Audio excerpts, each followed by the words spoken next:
What a beautiful performance of ecological. Thank you very much, Utrecht Student Choir and Orchestra USCA.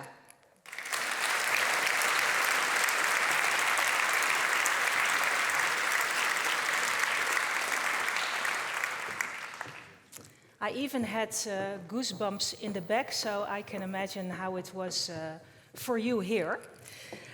So a very warm welcome today. It's great to see so many of you here in Utrecht for the annual EWUU Alliance Conference. And today we'll have the theme of how to navigate societal transitions across disciplines in education and research. My name is Hester and Ruijter. I'm working at the University Medical Center Utrecht as a professor of cardiovascular disease in women, and I'll be your host for today.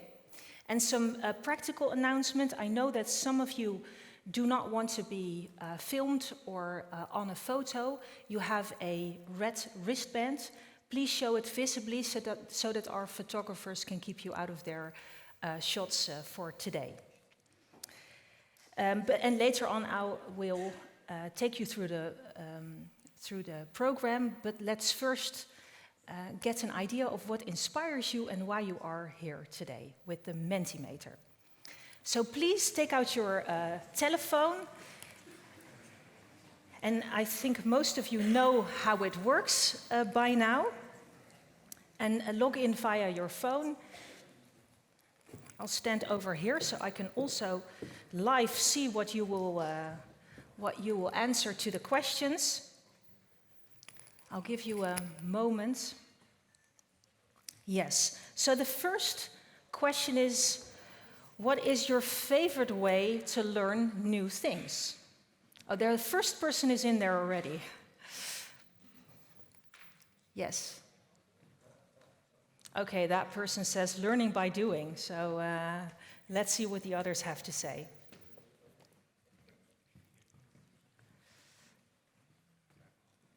Yeah, so the learning by doing is quite popular. I think years ago we would have seen the reading books maybe as a top way to learn new things, but this is interesting. Yeah, also a lot of videos. Oh. Can we get that outcome back? Yes, that's great. Yeah, so we have over 100 people being online already. Yeah. Okay, so learning by doing. We'll see if how that works out today in the individual tracks. Yeah, I still see some people coming in, but let's move on to the next question. So what is your main focus in your work? So we get a bit to know whether you're teaching or whether you're a scientist or both, whether you work on policy or a business. Yeah, there we see. There are also some other people here, very curious to learn what their current position is. Okay, so we already have selected basically people that are already in interdisciplinary and transdisciplinary education or research. So that's really great. I think we can learn a lot from each other. Okay, let's go to the last question. It's an open question, so at the end of the day, what would you hope to have taken from this conference?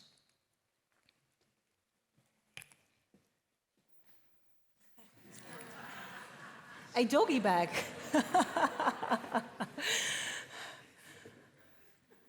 Okay, interesting. I guess there was a lot of food left from lunch, or not too many people were hungry. Okay, yeah, networking, inspiration, new insights, new connections and ideas. Food and fun, that is also crucial for these connections, right? And you're a very active group because I see there are 290 responses already. Okay, so I think we will deliver on the inspiration with today's program. So let's hope we do a good job. But then first, let me introduce to you Margriet Snijder. She's our chair of the executive board of the University Medical Center, and she'll give you a couple of words of welcome. Margriet.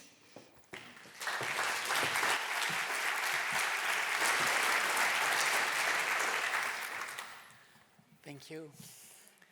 Welcome. Welcome to Utrecht, and welcome to this annual Alliance Conference.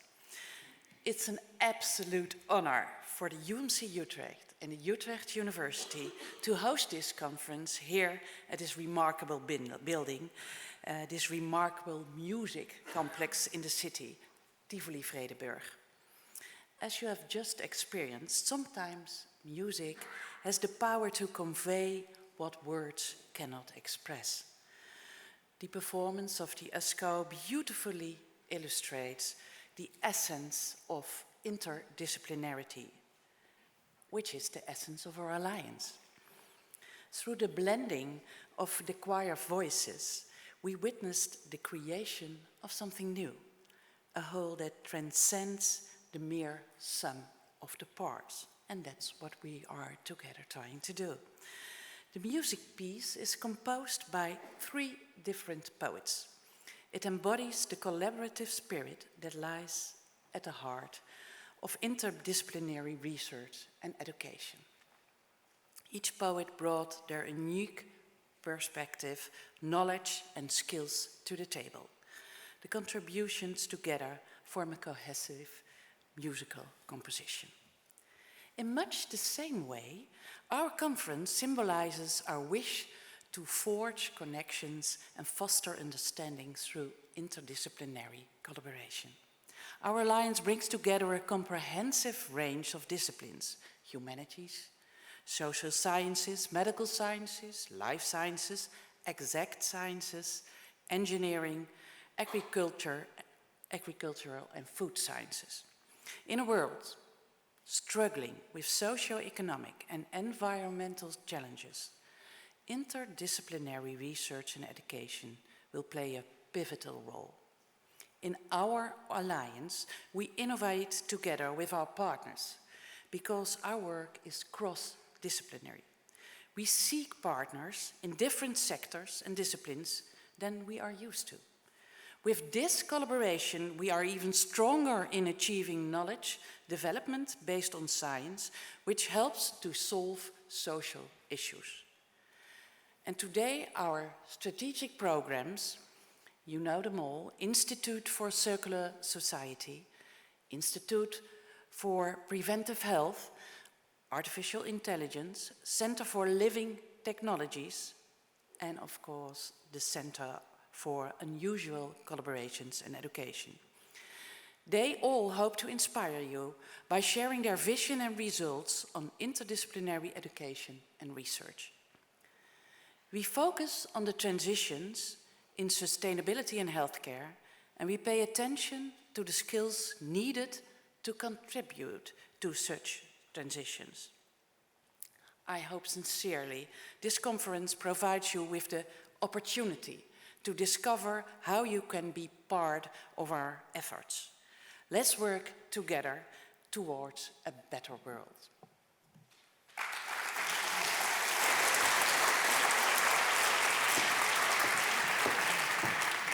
Thank you, Margriet. Then it's time to introduce our keynote speaker, Roman Krznaric. He is a philosopher and also a book writer. His most recent book was The Good Ancestor, which is about how to practice long-term thinking in a world that actually mandates you to be a bit more short-term. So it's really great that he is here, and I think his work has been influential, in our society, but also for policymakers, researchers, and entrepreneurs. So it's really great that he is here today to inspire us on how to promote this long-term thinking, taking into account these collaborations that we all know that are very important to tackle these societal challenges. So give him a warm round of applause, and the stage is yours, Roman.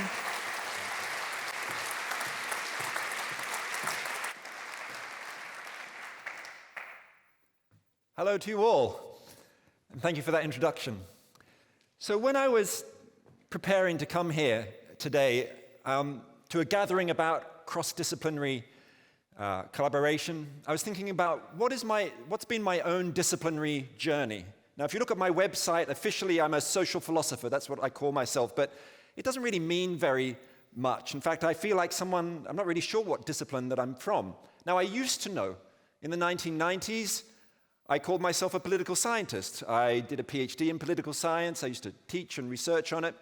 But I left academia in about the year 2000, and I started studying subjects kind of like empathy and long-term thinking, and that took me into reading and working in lots of different fields, neuroscience and evolutionary biology and psychology and history and anthropology, different things. But as I was actually on the train here, I thought, I do have a discipline. But it's a discipline that doesn't really exist in any universities as far as I know. There are no departments for this, and it's the discipline of the study of time. That's really what I've been working on for the last decade or so. And that's what I want to talk to you about today. Because I believe that if we are going to, navigate our way to a more sustainable world, we need to stretch our temporal imaginations. We need to become experts at thinking about time in new ways. So I want to talk about how we can start thinking about time long-term into the future, drawing on some ideas from a book of mine called The Good Ancestor, which was just mentioned. But I also think we need to think about time looking towards the past. And for that, I want to draw some on ideas from a new book I've got coming out. It's not out yet, called History for Tomorrow. And in doing that, I want to offer you sort of 5 different ways of trying to stretch your temporal mind. But before going there, let's think about where we are right now. Well, where we are right now, oh my God, you wouldn't believe what's happened. I'm going to tell you something. You see where it says the date there, 2024? Originally, when I sent my slide, I put a 0 in front of it. Okay, somebody has taken it off, right? So that's the beginning of my talk. That shows you what kind of culture we're in. Somebody, what do you mean you put a 0 in front of the 2024? The reason I put the 0 there originally was because I wanted to send your mind spinning into the future, right? To realize there are all these decades and centuries ahead. Actually, it's kind of good that it's been taken away, right? It tells us something. It tells us that we are immersed in the age of the tyranny of the now, in an age of chronic short-termism, where we don't want to open our minds to long-term thinking. We know that our politicians cannot see beyond the next election or even the latest tweet, that businesses find it hard to see beyond the quarterly report, that we're looking at our phones and clicking on the Buy Now button. And it's clear that we need more long-term thinking to deal with multiple problems facing society today and in the future. We need more long-term thinking to deal with planning for the next pandemic that might be on the horizon, or dealing with wealth inequality and racial injustice, which get passed on from generation to generation, or dealing with risks from new technologies like AI and genetic engineering, and of course to deal with the global ecological emergency, which is here right now, but of course it's getting worse year on year, decade on decade. There's a slow violence behind global heating, for instance. And this recent image from the last IPCC report, I think tells us part of this. What's really interesting is actually for the first time they put people, little pictures of people on top of the statistics. And I think what you can see there is a recognition that the decisions that we make today will have enormous impacts on future generations. So these are questions we need to be thinking about here and now. There's an urgency to this kind of long-term thinking that we need to do. And I think overall, I think the place where we're really at, this is our attitude towards the future. You can see in the image, the picture there, that's the crap we inherited, that's our crap, we'll let the grandkids sort it out. Never before in history have our actions had such potentially damaging impacts on the generations to come and the planet they live on. And the way I think about it is that I believe that humankind has colonized the future, particularly in the wealthy countries of the global north, that we treat the future like a distant colonial outpost, devoid of people, where we can freely dump ecological degradation and technological risk as if there was nobody there.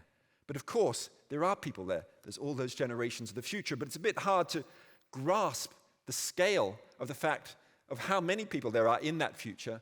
And you can see it on this image here, the scale of unborn generations. There in the little green circle of the roughly 8 billion of us alive today. Over the last 50,000 years, an estimated 100 billion people have been born and died. But if you go forward over the next 50,000 years, assuming current birth rates level off and stabilize, nearly 7 trillion people will be born. Amongst them, or your grandchildren and great-grandchildren, if you have them, with all their friends and communities on whom they'll depend. And the kind of tragedy of this, I mean, even in the next couple of hundred years, tens of billions of people will be born. And the tragedy is, of course, that these future generations don't have a voice in our decision-making which will affect their lives.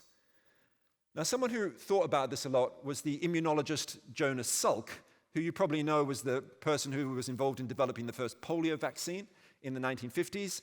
But later in life, he said the great question facing society is this: are we being good ancestors? In other words, how will we be remembered by the generations to come because of all the impacts of our actions on the decades to come and on the lives of future generations? And he believed that if we were going to become good ancestors, we would need to expand our sense of time. Instead of thinking just on a scale of seconds, minutes, and hours, thinking on a scale of years and decades and even centuries. But, how do you go about doing that? Well, let me offer these 5 ways of sort of like a mental toolkit for thinking like a good ancestor.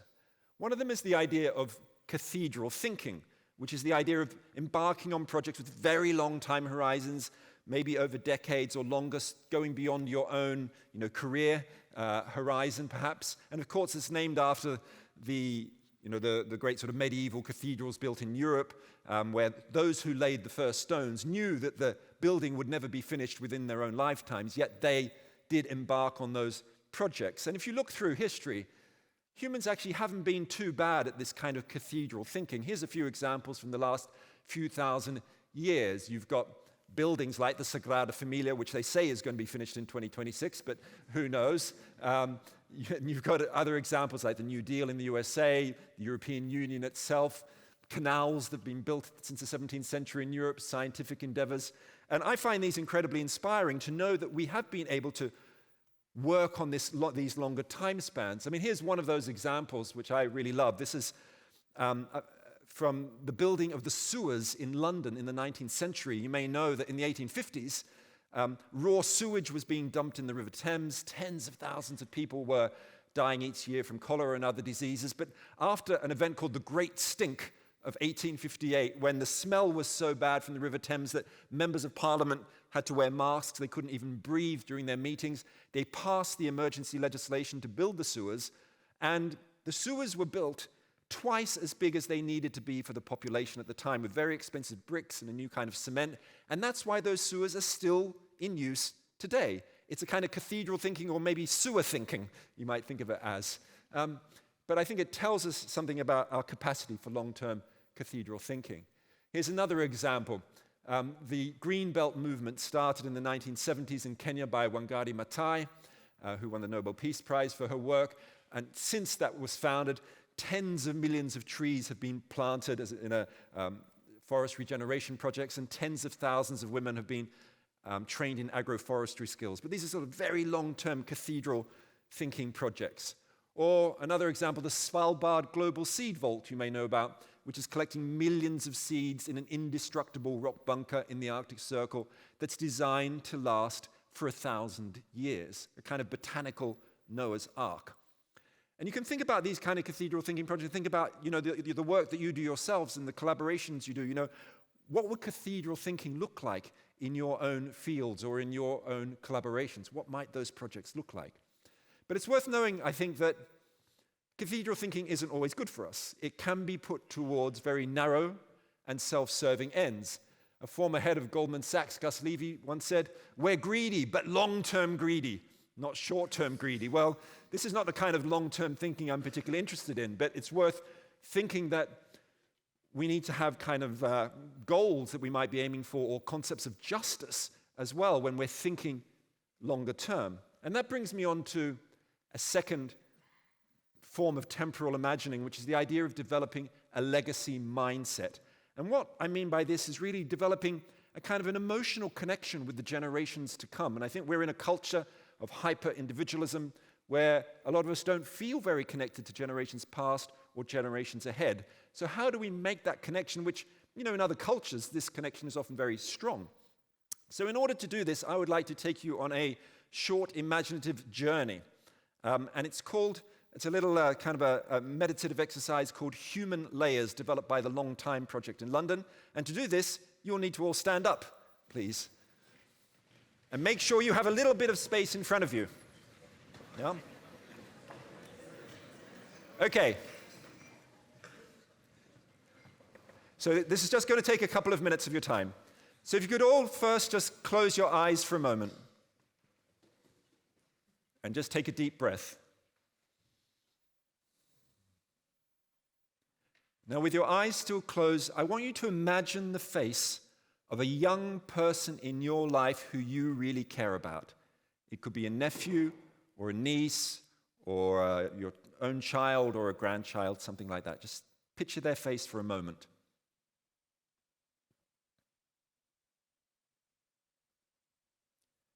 And now just, with your eyes still closed, take a small step forward. You've now traveled 30 years into the future. 30 years in the future. Now, again, picture this young person's face 30 years from now. What do they look like? Think for a moment about the joys in their life and the struggles they might be facing.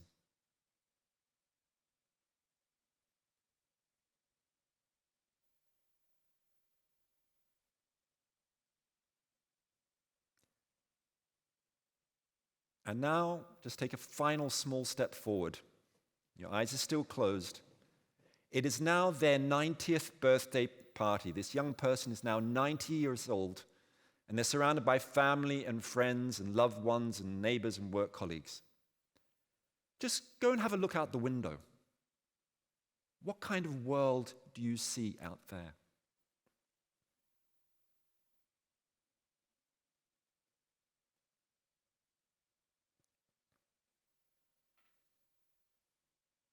Now come back in, and you notice this 90-year-old stands up and is about to give a birthday speech for their 90th birthday, and suddenly they see a photograph of you, their dead, departed ancestor, over on the wall, and they decide to tell the gathered room about something that you did for their generation, something that you did to be a good ancestor.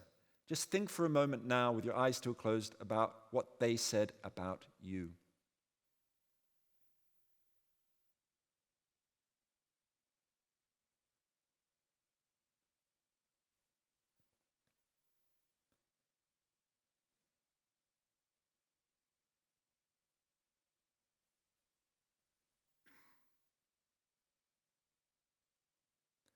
And now, please just open your eyes again.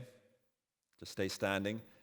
Now, I know for some people that kind of exercise can be quite confronting, particularly if you've got a very dark vision of what was outside the window. So to help process that, what I'd like you to do now is this. When I give you the signal, but only when I give the signal, I'd like you to get into a pair with someone next to you or behind you, ideally someone you don't know or don't know well. I want you to spend just 2 minutes talking about this question. What did that exercise make you think? And how did it make you feel? Okay, so what did it make you think? How did it make you feel? So on the count of 3, I would like you to blow the roof of this beautiful room. 1, 2, 3, go.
One more minute. One more minute.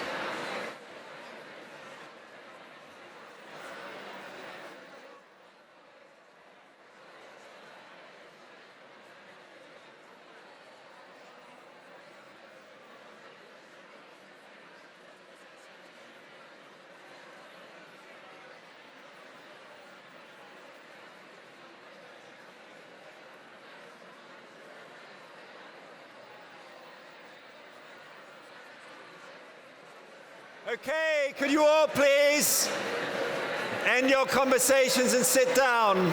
Thank you.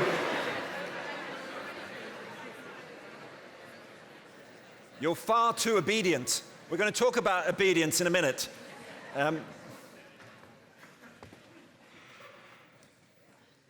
Let's now switch from that, thinking about our legacies, to a third form of temporal imagining, which is the idea of intergenerational justice.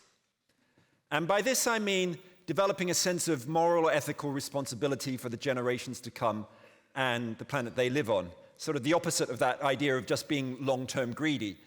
Now, as I said earlier, I used to be a political scientist, and I was apparently an expert on democracy, and it never once occurred to me at that time that we failed to give voice or representation to future generations in our decision-making, politically or economically in other fields. I mean, it was a kind of just amazing that I couldn't see it. So I think it's really interesting to think about how does one go about trying to bring the voice of the future into the decisions that we make and the thinking and planning that we do. I'm very inspired by this Native American idea, it can also be found in other indigenous cultures, of seventh generation decision-making, the idea of making decisions looking forward 7 generations. Here's a lovely quote from Oren Lyons from the Haudenosaunee or Iroquois Confederacy. He said this, he said, "We're looking ahead as one of the first mandates given us as chiefs to make sure that every decision we make relates to the welfare and the well-being of the 7th generation to come. And that is the basis by which we make decisions in council. Will this be to the benefit of the 7th generation?" And you might think to yourself, well, that's a nice idea, but how do I bring that into my own practices here and now? Well, here's an example of it, which I've come across. This is a movement in Japan called future design. They're directly inspired by the Native American idea of 7th generation decision-making.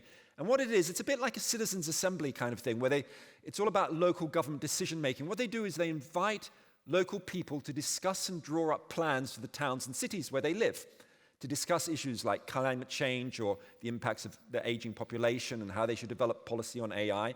And they invite people and they divide them typically into 2 groups. Half of the citizens are told that they are residents from the present day.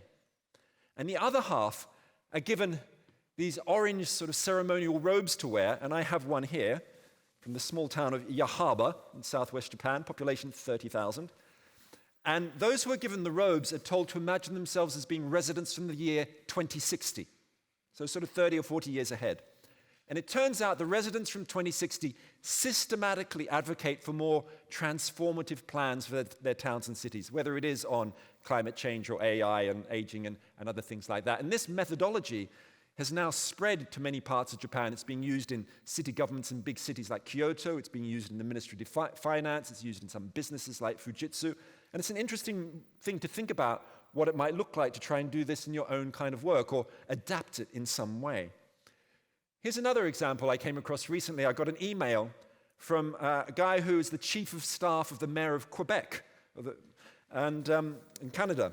And he said they've started this project where there are now, it's called the Future Generation Chair Project. And in over 100 cities and local councils across Quebec, they now have these chairs, right, that they put in the room during meetings, which are left empty. And this is a chair to represent the voice of future generations. And they get local school children to get an old chair and decorate it. And they literally just have the chair there as a reminder when they're talking to take into account the generations to come. This kind of thing requires no budget. You could do it tomorrow. And lots of different movements have tried to do things like this. But I think it's amazing that this has been spread. They even got this in the National Assembly in Quebec. So I think it's a really good example of sort of bringing intergenerational justice into the room. Now let me turn from the future to thinking about the past. Because I think that if we're going to be long-term thinkers, we need to look backwards in order to help us move forwards. And there's a wonderful Maori proverb from Aotearoa, New Zealand, which is this: Kia whakatomori te hare whakamua. I walk backwards into the future with my eyes fixed on the past. I think it's really quite beautiful and inspirational. And I think it's something you can carry with you when you're trying to think about, well, what might we learn from our pasts, from our shared pasts, for helping us tackle the problems of today and tomorrow?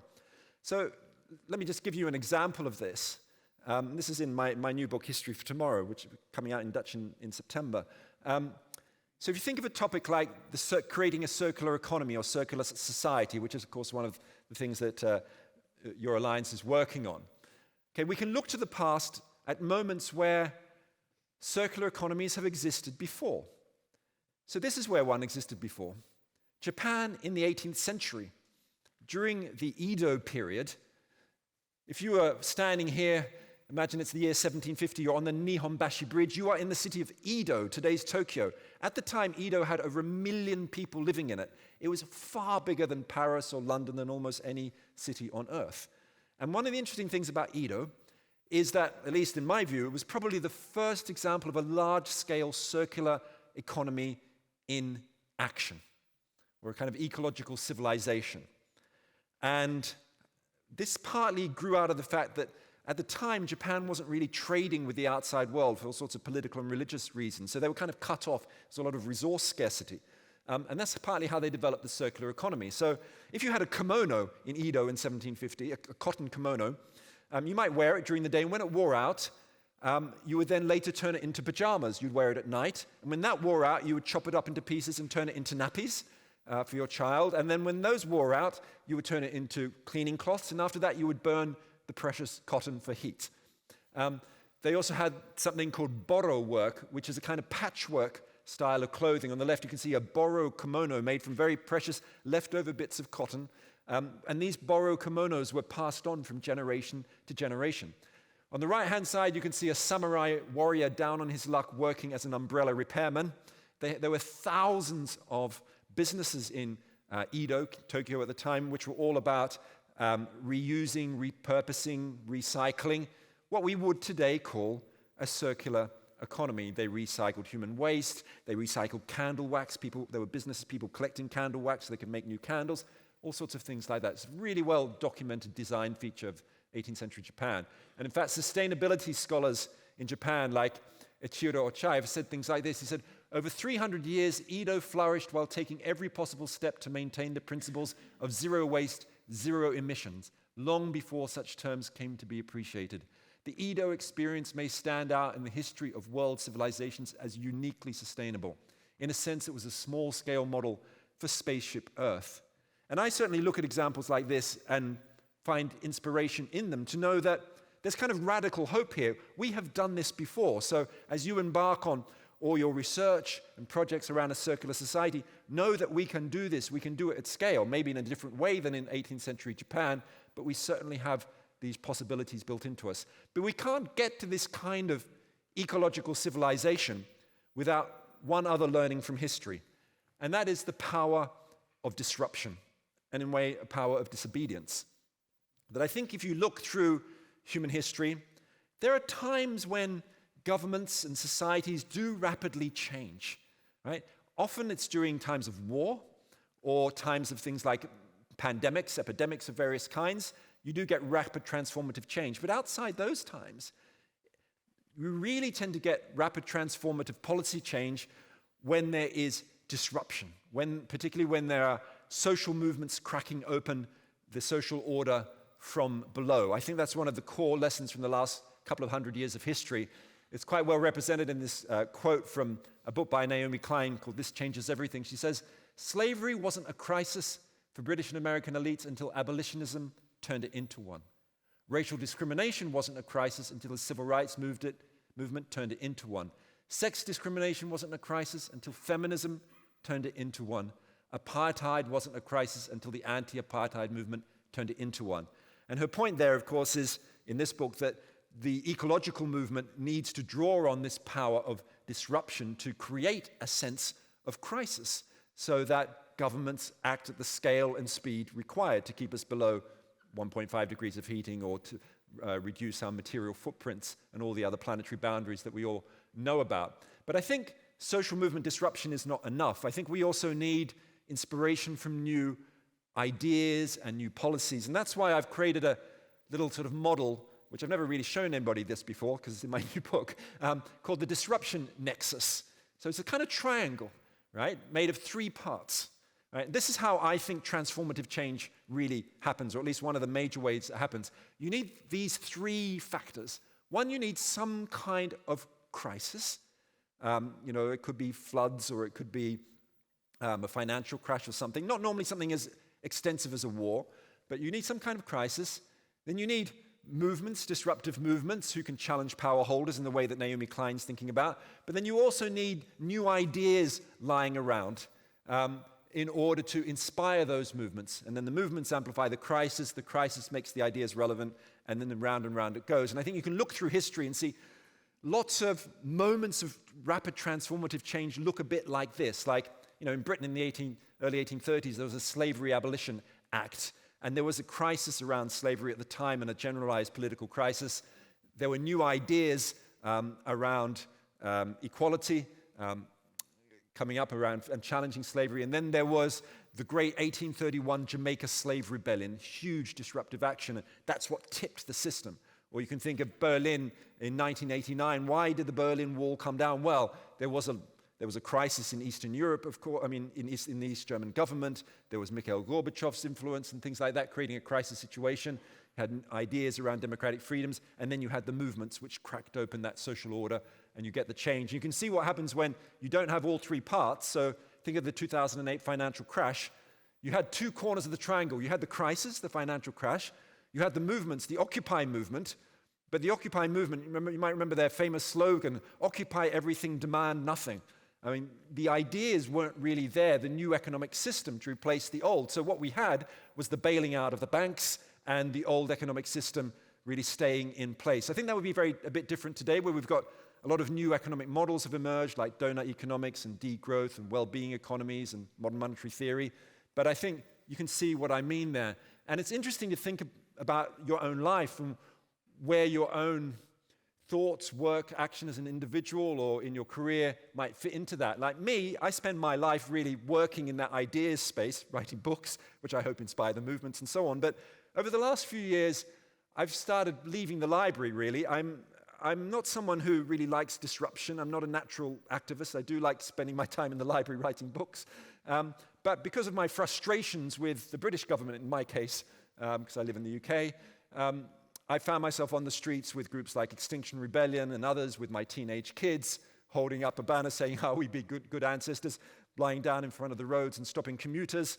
Again, I don't really want to be doing that, but I think it's too late for the low flame of gradualism. It's too late for proportionate responses. It is time for this more drawing on the power of disruption. And I think it might be interesting in your discussions and as you think about the nature of your alliance, thinking about that kind of triangle and the nature of disruption, about whether there may be opportunities for new kinds of alliances, maybe with activist groups or others. What role does an alliance like this play in creating connections both within, amongst researchers and scholars, but also outside that? What contribution can it make to the larger disruptive movements that I think that we need? Of course, going onto the street isn't the right thing for everybody. Sometimes we need a choir singing in harmony where everyone sings the same note. And I think that has that kind of empathic core as part of it. That really is kind of about being a good ancestor too.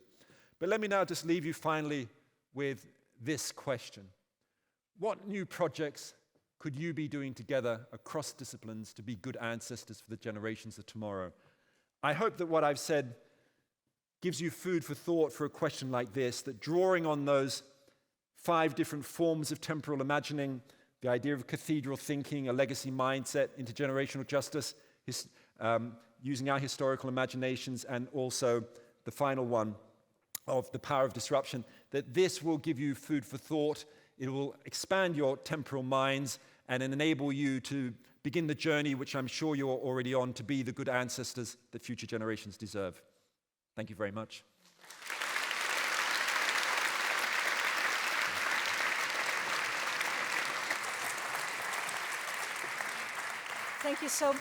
Thank you so much, Roman. That was really inspiring.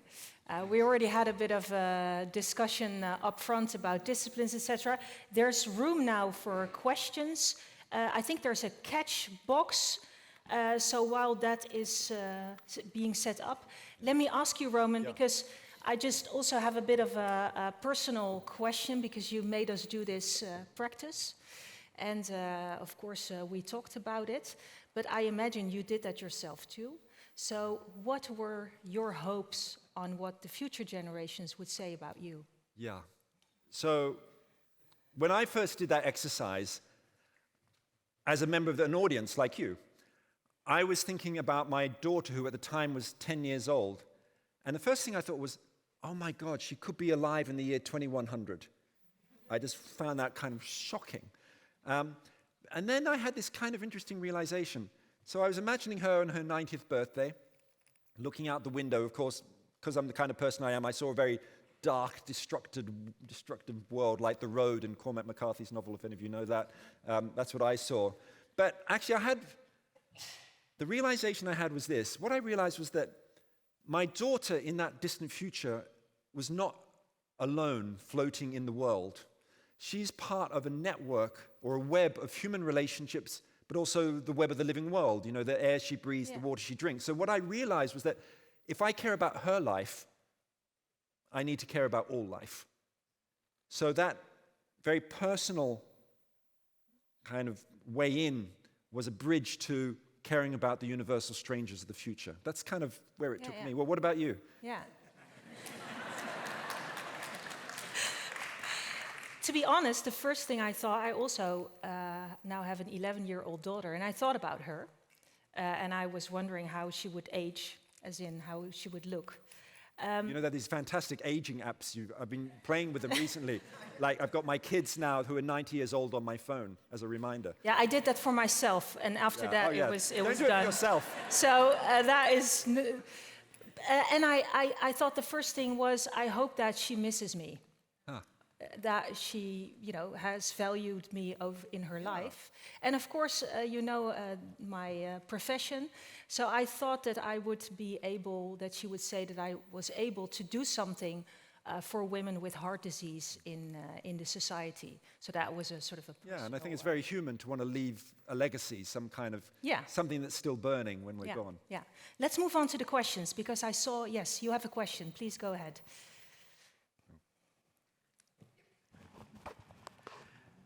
Thank you, Roman, for a very inspirational talk. While you were saying that about thinking about future generations, I was also looking at the banner behind you, challenge future generations. But shouldn't we challenge the current generations to think about the future? Yeah, well, I didn't make that up. I do realize that. But I think it... But your thoughts on it? Yeah, I mean, I think there's this sort of almost this tension in long-term thinking. People think long-term thinking is often just thinking about things that are far away, or having just the distant time in mind. But I think it's also about the urgency of here and now, challenging current generations, which includes ourselves. And I don't mean burdening young people with the future. I mean, I think we need to burden all of us, but to recognize that particularly there are certain kinds of issues, say, on the climate crisis, for example, where the windows of opportunity we know are very small, you know, relatively small. So there's this sort of urgency to challenge ourselves now for taking action for the long-term future, particularly around things where a lot of people say, well, how can you do all this long-term thinking when the future is so uncertain? You know, and of course there is uncertainty. I don't know when it comes to AI whether the machines are going to take over like in the Matrix or the Terminator, and that'll be the end of us all. But certainly when it comes to on the ecological side, we almost know more about the future than we've ever known. You know, in terms of, we have tens of thousands of climate scientists around the world for decades now have been doing work on sea level rises and temperature rises and ocean acidification and all these kinds of things. So in fact, within margins, there's a lot of knowledge on which we can act, and so we can challenge ourselves on behalf of the generations of the future. So in short, we need to adapt this, right? Yeah, maybe a little tweak here and there. Apologies to the organization. Maybe challenging future generations and ourselves. Yeah, so I think your neighbor has a short question, short answer, please. Ooh, that I don't. I cannot don't do promise short that. answers. I'll try, sorry. Yeah, I really liked your triangle figure from your new book. I had like 2 questions/comments on this. Of course, Naomi Klein also wrote another book a couple of years earlier about the shock doctrine. And I think a key element there is to be ready for disruption. So when a disruption happens, you can step in and, well, propose something new. We saw this also in the Arab Spring, that those movements that had organized before were the ones that then would emerge in power, in Egypt, for example. So in that context, I also wonder a bit, is the new in new ideas really the core? Because equality and justice are ancient ideas, arguably. And yeah, I would like to challenge you to say, isn't the organize the more crucial term there? Yeah, so firstly, I mean, it's really interesting to bring up the shock doctrine. It's a really good example, I mean, in different ways that, it makes me think of several things. Firstly, of course, is to recognize, as Naomi Klein does, that in a moment of crisis, you could go in very different directions, right? You know, in the 1930s, Scandinavian countries took the Great Depression partly and took it towards social democracy. Other countries took it towards fascism, right? And that's partly why the ideas that are hanging around, to use a phrase from Milton Friedman, who I don't often quote, are so important. And then there's that question of, you say, new ideas. I think you're absolutely right that it isn't always new ideas. Sometimes it's very old ideas, but in that particular context, they're non-dominant ideas, right? And that's, if you read, like, for example, Hannah Arendt's writings about crisis, that's the kind of phrasing she used. So in a way, I should go to my publisher at this very last moment and say, can we just change that? But I think there's also something about what I meant by sort of newness is also sort of a freshness to ideas too. So like universal basic income, right? One might say that's an old idea about certain kinds of equality, which you could take back to Rousseau, right? But it's in our context, it's a new framing of the idea. But I agree with you that one could question the newness. Okay, well, it was phenomenal, really. Thank you so much. Round of applause. Thank you. Okay, so now we move from the main session to the individual session. You can see it here behind me. On your badge, if you can't remember what session you're in, it's on the front of your badge, so please look at that. For the first track, the people will stay here in Hertz. And then for track 2, it will be in Cloud 9 and track 3 in Pandora. I hope then, you know, if everyone stays in time, we all can have a break together at Park 6. And please note that after the break, there will be, for track 1 and track 2, there will be 2 individual workshops that you can join, and track 3 has one last part. And then we'll get back here at 4:40 for the final closure, and after that we'll have drinks together. So please go to your individual tracks, and we'll see each other later today.